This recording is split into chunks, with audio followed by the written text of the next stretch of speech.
25,600 টাকা। 25,600 টাকা। তো এক প্রবাস ভাই প্রবাসে থাকে, উনি এই মাদ্রাসার টয়লেট করার জন্য মানে এই টাকাটা আপনাদেরকে অনুদান প্রদান করেছে।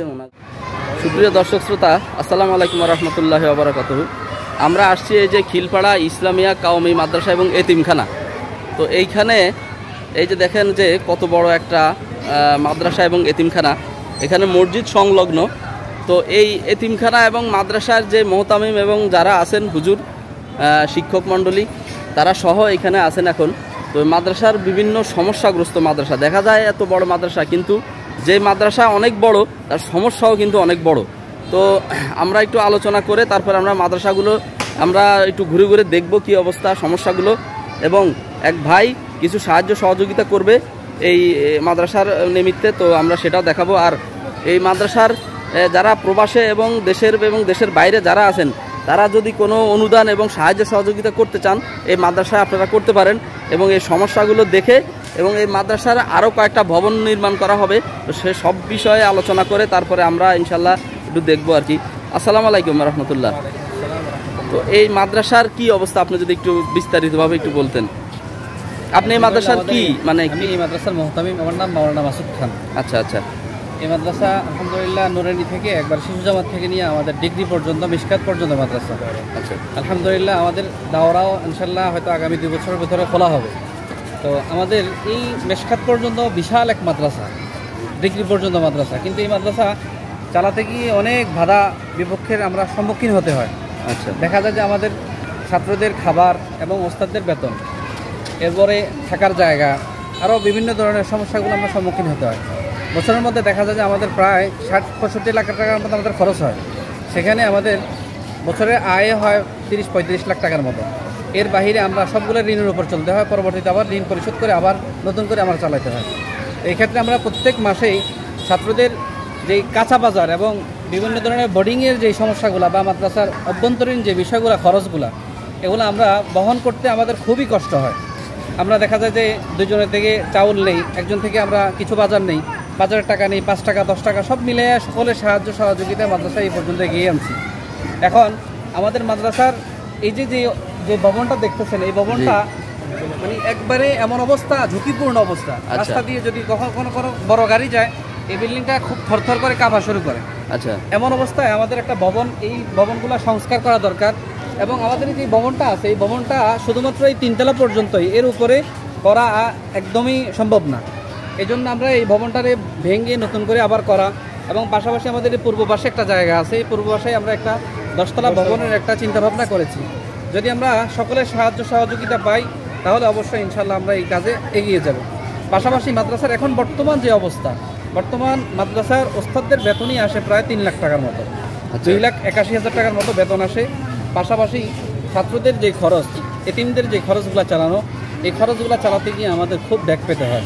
যেমন এই গত মাসে আমাদের 6 লাখ টাকার মতো খরচ হয়েছে, আর এই বর্তমান মাস এমন অবস্থা যে আজকে যে পাক করবে এমন টাকাও নাই। বোর্ডিংয়ের যে ওস্তাদ আছে হুজুরে আমি টাকা দিলে হুজুরে হয়তো আমার পকেট থেকে দিতে হয়, মাদ্রাসার ফান্ডে কোনো টাকা নেই, এমন অবস্থা আমরা চলতেছি। পাশাপাশি এর বাহিরে আমাদের গোসলখানার ব্যবস্থা ছিল না, তো আমরা মোটামুটি মানুষদের সাহায্য সহযোগিতা নিয়ে মোটামুটি একটা গোসলখানা করেছি।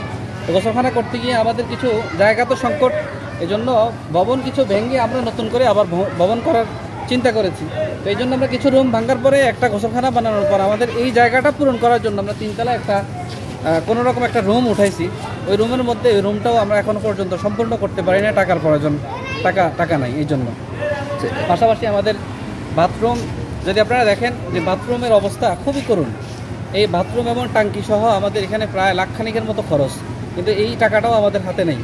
এই জন্য আমরা সকলের কাছে আমার দোয়ার দরখাস্ত যে, এবং সকলের সাহায্য সহযোগিতা কামনা করি যে আমাদের এই মাদ্রাসা নতুন করে আবার সুন্দর করে যেন সকলের সাহায্য সহযোগিতা, এখান থেকে যেন অনেক ওলামায়ে কেরাম এখন ছাত্র এলেম অর্জন করে বিভিন্ন জায়গায় খেদমতের মধ্যে লিপ্ত আছে। এই জন্য আমি মনে করি সকলে যদি সাহায্য সহযোগিতা করি, আমার 1 টাকা দিয়ে যদি একটা ছাত্র আলেম হয়, পরবর্তী যদি একটা ছাত্র যদি সেখান থেকে শিক্ষা গ্রহণ করে, তাহলে অবশ্যই এর সওয়াব হলো, একটা নেকি হলো আমি পাবো ইনশাআল্লাহ। তো আপনাদের এখানে ছাত্র সংখ্যা কত? আমাদের এখানে ছাত্র সংখ্যা 350। ওস্তাদ আছে 20 জন, স্টাফ 2 জন, মোট 22 জন। আপনাদের এই মাদ্রাসার মাসিক খরচটা কীরকম? মাসিক খরচ কোনো মাসে 6 লাখ, কোনো মাসে 5 লাখ, কোনো মাসে 5.5 লাখ, এরকম আসে। আচ্ছা, চাউল বাদ দিয়ে। চাউল বাদ দিয়ে। দর্শক, একজন অনেক বড় একটা মাদ্রাসা, আপনারা শুনলেন যে 5-6 লক্ষ টাকা প্রতি মাসে আসে। তো পুরোটাই চলে কি মানুষের অনুদানে নাকি কোনো? সকলটাই মানুষের অনুদানে, তাও কোনো নির্ধারিত নাই। আল্লাহ পাক রব্বুল আলামিন যখন কাউকে পাঠান এরকম আর কি। তো দর্শক, এত বড় মাদ্রাসার এই যে খরচ, এই সমস্ত কিছু মানুষের অনুদানে চলে। তো মানুষের অনুদানে চললে অবশ্যই আপনারা এই যদি মানুষ অনুদান বন্ধ করে দেয় তাহলে কিন্তু এই মাদ্রাসা আসলে বন্ধ হয়ে যাবে, আর দ্বীনি শিক্ষা অর্জন বন্ধ হয়ে যাবে। তো আল্লাহ পাকের ইচ্ছাই সব কিছু আল্লাহ পাকই চালায়। তো অনুরোধ রইল, দরখাস্ত রইল ওনাদের এই মাদ্রাসায়, আমি হ্যাঁ অনেক পুরাতন মাদ্রাসা, আমি এখানে ওনাদের ব্যাংক অ্যাকাউন্ট নাম্বার এবং নাম্বার সব দিয়ে দিব। আপনারা যে যার মতো পারেন এই মাদ্রাসায় সাহায্য সহযোগিতা করবেন যাতে দ্বীনি শিক্ষা আরও প্রতিষ্ঠিত হয়। এখন আমরা এই ছাত্রগুলো এবং বিভিন্ন সমস্যাগুলো একটু আমরা দেখাবো, ঠিক আছে? চলেন তাহলে, চলেন আমরা একটু দেখি কি সমস্যা, ছাত্র সংখ্যা কি অবস্থা। তো দর্শক দেখেন, এখানে রুমটা আমাদের জায়গা নাই, একবারে সংকীর্ণ জায়গা। দেখেন অবস্থাটা, মানে এই যে চারিদিকে ফাঁকা, ঠিক আছে, এবং খুবই সংকীর্ণ একটা জায়গা, এখানে পাক করা হয়। তো এই জায়গাটা, হ্যাঁ, এই ঘরটা সংস্কার করা খুবই জরুরি। দেখেন এটা কিন্তু এমন না, হ্যাঁ, এটা এমন না যে এটা কোনো ব্যক্তি মালিকানার জিনিস, যে ব্যক্তি মালিকানার জিনিস আমার জিনিস আমি ঠিক করে দিব, ঠিক আছে, এরকম কোনো সিস্টেম নাই। কারণ এটা মানুষের অনুদানে চলে। যদি কেউ যদি এইখানের অনুদান দিয়ে কেউ যদি এই রুমটা ঠিক করার জন্য অর্থ দেয় তবেই এটা ঠিক হবে, তা নাহলে আল্লাহর ইচ্ছা এটা ঠিক হবে না। আর আল্লাহ যদি ইচ্ছা করে, তো আপনাদের দয়া, যদি আল্লাহ পাক যদি দয়া করে আপনাদের অন্তরে, তো ইনশাল্লাহ এটা সম্ভব হবে ইনশাল্লাহ। আর এই যে দেখতে পাচ্ছেন যে এখানে আছে হলো এই প্রস্রাবখানা, টয়লেট, এই যে নতুন করে টাচ করে একজনে নতুন করে এটা সিস্টেম করে দিয়েছে, ঠিক করে দিয়েছে। বাকি উপরের এই যে টিন দেখেন, এই যে একটা প্রস্রাবখানা, একটা মানে ওয়াশরুম, সেখানে অবস্থা খুবই খারাপ। এটারও সংস্কার দরকার আসলে। আর এত ছোট হইলেও হয় না, এত বড় একটা মাদ্রাসার 300-400 ছাত্র, তারপর এদেরকে এইখানে যদি আপনার ওয়াশরুমটা যদি আর একটু বড় হয় তাহলে ভালো হয়। আর উপরের অবস্থা তো খুবই খারাপ, টিনের দরকার। দেখতে পাচ্ছেন যে বৃষ্টিকালে তো খুবই অবস্থা খারাপ হয়ে যায় নাকি? বৃষ্টি পড়ে, বস্তার উপর পড়ে, মানুষের গায়ে ছিটে। এই যে আমাদের এই টয়লেট, তিনটা টয়লেট, চারটা টয়লেটের মধ্যে তিনটা টয়লেট পুরো ব্লক হয়ে গেছে। নতুন করে এগুলো আবার নতুন করে করতে হবে, এছাড়া কোনো উপায় নেই। সব মানুষ ব্যবহার করতে পারে না। দেখা যায় যে ছাত্ররা আসে, একজনের পর একজন শুধুমাত্র একটা টয়লেটের পিছনে সিরিয়াল ধরতে হয়, তাও ওস্তাদদের টয়লেটের মধ্যে। তো এই মাদ্রাসার মধ্যে কিছু টয়লেট, আচ্ছা, বাজারের মোটামুটি মুসল্লিরা সবাই ব্যবহার করে, এটা সবার জন্য ব্যবহার করে। এখন একজন আসলে তো তারা মানা করা যায় না, ঠিক আছে? তো সেই ক্ষেত্রে এই যে টয়লেটের অবস্থা দেখেন, একদম আমাদের একটা টাঙ্কি প্রয়োজন। এই টাঙ্কিটা আমাদের এখানে, এটা অনেক আগ থেকে করা। এই টাঙ্কিটা দেখা যায় যে 7-15 দিন গেলে এই টাঙ্কিটা পুড়ে যায়, পুড়ে গেলে এই পানিগুলো এখানে জমা হয়ে যায়। জমাট হয়ে এখান থেকে আর সংস্কার করা বা এখান থেকে পানি নেওয়ার কোনো রাস্তা থাকে না। আমরা এখান থেকে সেফটি, ওই যে পাম্পগুলো আছে, পাম্পের দিয়ে আমরা এখান থেকে নিয়ে ড্রেনের মধ্যে পানি ময়লাগুলো সংস্কার করতে হয়। আচ্ছা, না এছাড়া আমাদের আর কোনো উপায় থাকে না। তো দেখতে পাচ্ছেন যে আমি রান্নাঘর, বাথরুম, এটা তো পুরো ব্লক হয়ে আছে। এতগুলা মানুষের বাথরুম যদি একটু মানে সঠিকভাবে না করা হয় তাহলে তো আসলে খুবই একটা কষ্টের বিষয়। অত্যন্ত কষ্টের ভিতরে আছে মাদ্রাসার সবাই। চলেন আর কোথায় কোন সমস্যা একটু দেখি। উপরে আছে অনেক সমস্যা, তো এইভাবেই চলতেছে। তো আপনাদের সাহায্য সহযোগিতা আমরা একান্তভাবে কামনা করতেছি আর কি। দেখেন এই যে রেলিংগুলো পুরো ভাঙা, রেলিংগুলো করতে গেলে, স্টিল দিয়ে করতে গেলে সম্পূর্ণ প্রায় 81,000 টাকার মতো খরচ আমাকে বলছে আর কি। 81,000 টাকার মতো লাগবে। তো এই ছাত্রছাত্রীর উপরে উঠতে গেলেও তো রেলিং ভাঙা হলে তো সমস্যা। যান উপরে যান তাহলে। আমাদের দোতলার রুম, এটা হলো আমাদের ক্লাসরুম। এটা ওস্তাদরা যেখানে থাকে, ছাত্ররা এখানে থাকে, এখানে একই রুমে ক্লাস হয়। ও আচ্ছা, এখানে আমি বলি হুজুর, এখানে মানে ওই ওস্তাদরাও থাকে, ছাত্ররাও থাকে না? একই সাথে, মানে একবারে ছোট রুম, এবং সমস্ত কার্যক্রম এখানে এর ভিতরে চলে। তো আসলে একটা মাদ্রাসায় ওস্তাদও যদি এক জায়গায় থাকে, ছাত্র যদি এক জায়গায় থাকে, তাহলে কিভাবে হয়? খুবই আসলে কষ্টদায়ক একটা বিষয়। সচিবের রুম, আচ্ছা, শিক্ষা সচিবের রুম মানে আরো বড় হওয়া দরকার। মানে যেখানে অফিসের পুরো মাদ্রাসার কার্যক্রম এখানে চলবে, সে কিন্তু অনেক ছোট। ক্লাসও চলে, ছাত্ররা ঘুমায়, ওস্তাদও ঘুমায়, কার্যক্রম সবকিছু চলে। আমাদের যে ক্লাসটা আর কি, আচ্ছা, ক্লাসটা আমাদের এখানে 24 ঘন্টা মিশকাতের দরস হয়, অল টাইম এখানে দরস চলে। আচ্ছা, হাদিসের কলা রাসূলুল্লাহর আমল চলতেছে এখানে। আচ্ছা, তো এই যে চাউলের গুদাম এটা না? জি জি। এই যে দেখেন প্রতি মাসে ডেলি এক বস্তা, প্রতিদিন এক বস্তা চাউল লাগে। তো এটা লাগবেই, কারণ ছাত্ররা এখানে পুরোপুরি আবাসিকভাবে থাকে, তাই না? তো দান অনুদানে এসে এখানে আপনারা যে যা পারেন, মনে করেন যে কেউ যদি এক বস্তা চাউল দিয়ে আপনারা সাহায্য করেন, তাও একটা দিন সবার খাওয়া দাওয়া হয় বাচ্চাদের। এই গোসলখানাটা আমরা কোনো রকম বানাইছি। এখানে আমাদের গোসলখানার ছাত্র ওস্তাদ সবাই গোসল করে। আচ্ছা, প্রায় 400 মানুষ অল টাইম 24 ঘন্টা গোসল করে। এখানে গোসল করার আর কোনো রাস্তা নাই, অন্য পুকুরও নাই, মাদ্রাসার আর অন্য কোনো জায়গাও নাই। এই জন্য আমরা এটাই ব্যবস্থা করছি। এখানে ওযু গোসল যা আছে সবকিছু এখানেই, সবকিছু এই জায়গায় চলে না? তো এই যে দেখেন, এই যে এত ছোট একটা গোসলখানায় দেখেন, এটুকু গোসলখানায় 400, এতটুকু গোসলখানায় 400 ছেলেমেলে যদি গোসল করে, তাহলে এখানে কেমনে মানে ছাত্ররা এবং টিচার যারা আছে সবাই এক জায়গায় গোসল করে। দেখেন এইটার একটু গোসলখানাটা কত সংকীর্ণ, একেবারে ছোট, এটারও বড় করা দরকার। মানে সব দিক থেকে মনে করেন যে অনেক সংস্কারের প্রয়োজন আছে এই মাদ্রাসার। আমাদের এখানে মাগরিবের পরে যখন ছাত্ররা পড়তে বসে, ক্লাস বাদ দিয়ে, এখন তো ক্লাস চলতেছে, মাগরিবের পরে যখন পড়ে তখন ছাত্রদের জায়গা সংকুলন হয় না। দেখা যায় যে একজনের গায়ে আরেকজন উঠে বসে পড়তে হয়, সামনাসামনি বসে পড়তে হয়। বোর্ডিং যারা থাকে তারা এখানে আর কি সব একসাথে ছাত্ররা। যারা রাত্রে ক্লাস চলে, এই জায়গাটা তো আসলে খুবই ছোট, অনেক ছোট হয়ে গেছে জায়গাটা, সংকীর্ণ একদম। তো ইনশাল্লাহ এই সমস্ত কিছু সংস্কার করার জন্য আসলে ছাত্র সংখ্যা বাড়তেছে, দিন দিন বাড়তেছে ছাত্র সংখ্যা, দিনের শিক্ষা হইতেছে, দিনের আলোচনা হইতেছে, দিনের শিক্ষা অর্জন হইতেছে। তো সমস্ত কিছু আসলে একটু সংস্কার করার দরকার। দুইটা ক্লাস এখানে হয়, একটা ক্লাসে প্রায় 24 থেকে 26 জন ছাত্র একসাথে এই ক্লাসে বসে। 24 থেকে 26 জন মাত্র এখানে বসতে হয়, কিন্তু জায়গা সংকুলন হয় না। একই রুমের ভিতরে পর্দা দিয়ে, আবার ওই পাশে আরেকটা ক্লাস। আচ্ছা, ওই পাশে আরেকটা আছে আর কি না? এখানে আরেকটা ক্লাস, এখানে আরেকটা ক্লাস চলতেছে। এই যে জায়গা সংকুলন হচ্ছে না, এই ছাত্রগুলো এখানে বসলেও যেমন কষ্ট হয়, ঠিক ওইভাবে ওই পাশে গেলেও ঠিক একইভাবে কষ্ট হয় না? এখানেও ক্লাস করেন, মাঝখানে দ্বিতীয় রুমে এখানেও ক্লাস করেন, আবার পর্দা দিয়ে ওই পাশে একজন ওস্তাদ ক্লাস করেন। দেখা যায় যে আমাদের এক ওস্তাদের উনি পড়ালে ওনার পড়া একই জায়গায় একসাথে হয়ে যায়, কাউ পড়া কারো কেউ বুঝতে পারে না, মানে একই জায়গায় আর কি, ঠিক না? আওয়াজটা একসাথে হয়ে যায়। এর কারণ এই যে পার্টিশন দিয়ে আর কি, পার্টিশন দিয়ে পাঠদান হয় আর কি। এই রেলিং এর অবস্থা কেন?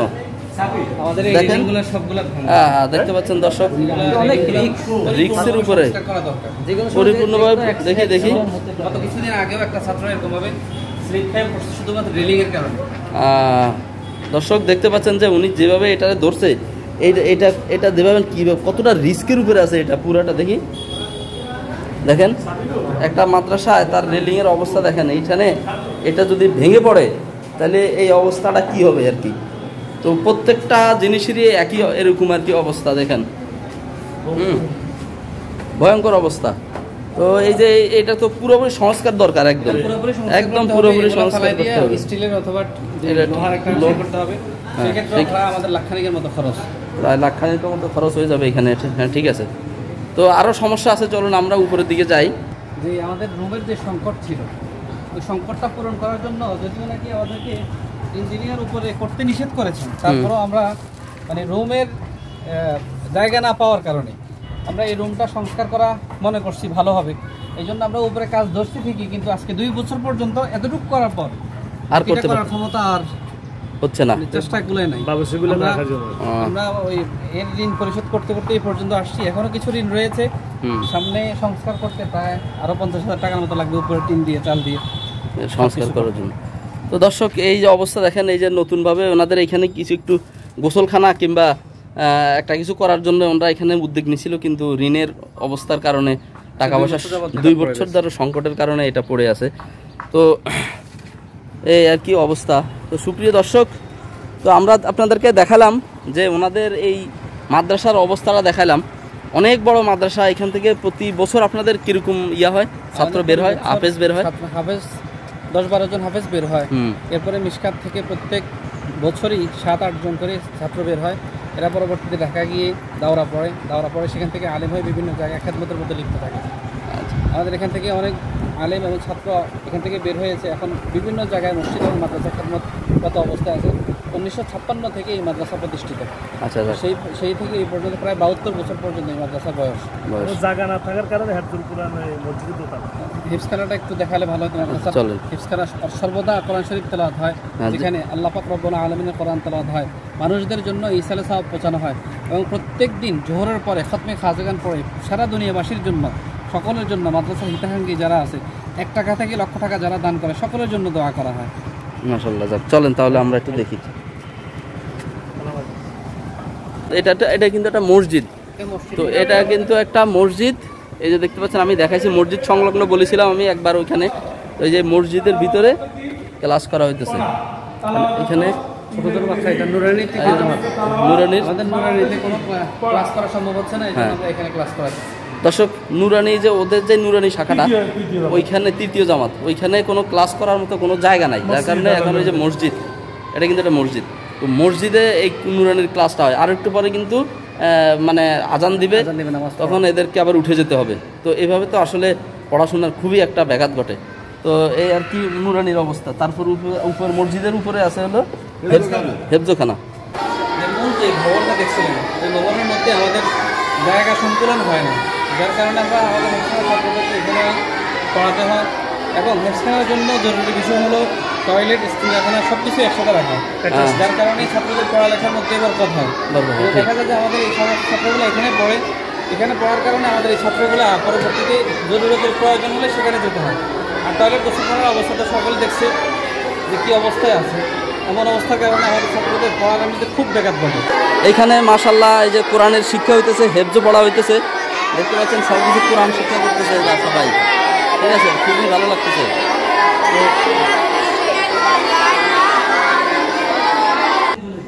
তো এই যে ওদেরকে একটু থামতে বলা হয়েছে, কারণ ওরা হেফজ করতেছিল। তো একটু ওদের কাছ থেকে আমরা জিজ্ঞেস করব যে কি অবস্থা, কি তাদের সমস্যাটা কি কীরকম হয় আর কি। তো আপনি এখানে কি হেফজ শিক্ষা করেন? জি, হেফজ শেষ না? জি। কি নাম আপনার? ইসমাইল হোসেন ইমন। ইসমাইল হোসেন ইমন। তো এই যে আপনি কয় বছর ধরে এখানে হেফজ শিখলেন? কত বছর লাগবে? এখানে 1 বছর চলতেছে। 1 বছর চলে। মাশাআল্লাহ, 1 বছরে দেখতে পাচ্ছেন যে তার হেফজ কিন্তু কমপ্লিট হয়ে গেছে। তো আলহামদুলিল্লাহ, এখানের শিক্ষার মান কতটা ভালো যে 1 বছরে কিন্তু উনি হেফজ প্রায় একেবারে কমপ্লিট হয়ে গেছে ওনার। এখন আর কি ইয়ার উপরে শোনানোর উপরে আছে আর কি।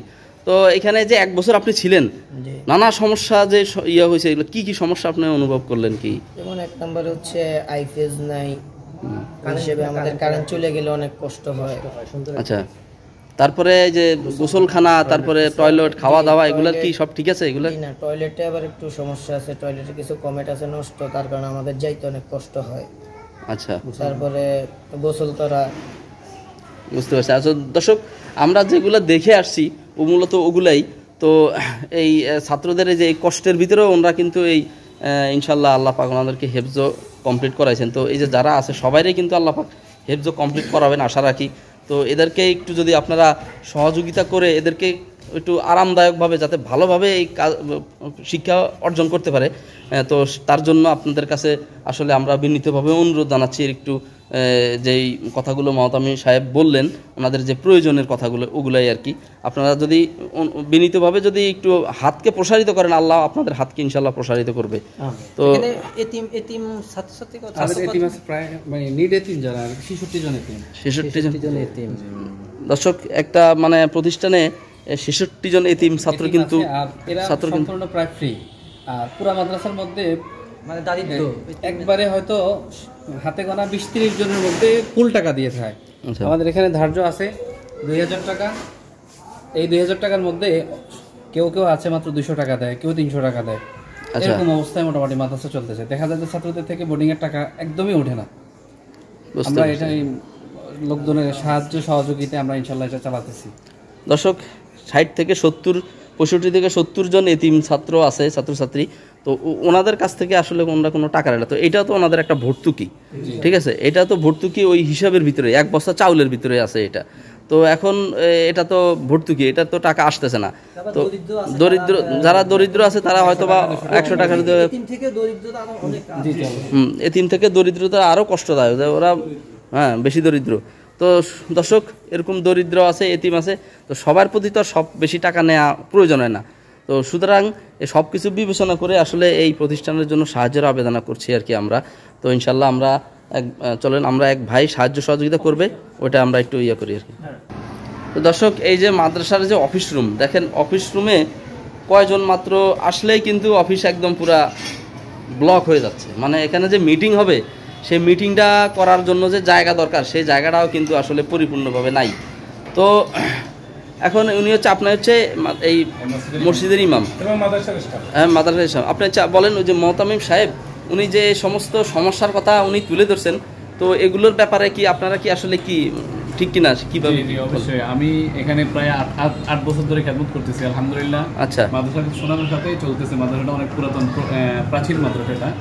তো ওনার আব্বা এই মাদ্রাসার মুহতামিম ছিলেন। আচ্ছা, উনি যখন ছিলেন আলহামদুলিল্লাহ মাদ্রাসা অনেক ইয়ে ছিল। এখন পরিস্থিতি আলহামদুলিল্লাহ ভালো, তবে আর্থিক দিক থেকে মাদ্রাসাটা একবারেই অনেক দুর্বল হয়ে গেছে।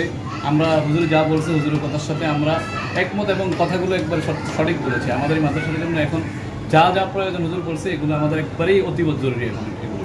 আচ্ছা, তো আপনারা হচ্ছে এখানকার টিচার না? তো তাহলে আপনার হুজুর যেটা বলছে একদম এগুলো সত্যি বলছে, আমাদের প্রয়োজন, আমাদের লাগবে এগুলো। আচ্ছা যাক, তো এই যে ওনাদের এই যে মাদ্রাসার যে করুণ অবস্থা, যে অবস্থা খুবই খারাপ, বাথরুম এবং রান্নাঘর এবং গোসলখানা এবং অন্যান্য ভবনের যে পরিস্থিতি আমি আপনাদেরকে দেখালাম।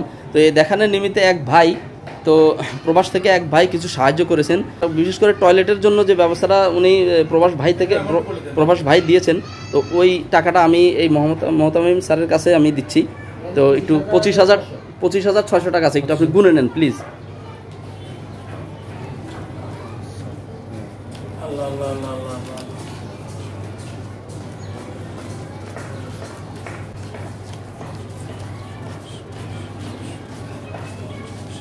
$25,600 টাকা। তো এক প্রবাস ভাই প্রবাসে থাকে, উনি এই মাদ্রাসার টয়লেট করার জন্য মানে এই টাকাটা আপনাদেরকে অনুদান প্রদান করেছেন, ওনার জন্য আর কি এই আর কি অবস্থা।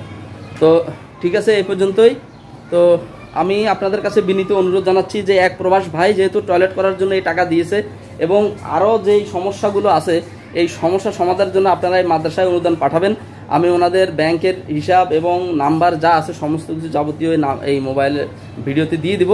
আপনারা যোগাযোগ করে কথা বলে তারপরে আপনারা ওনাদের কাছে আপনারা অনুদান প্রদান করবেন। আল্লাহ পাক আপনাদেরকে ভালো রাখবে।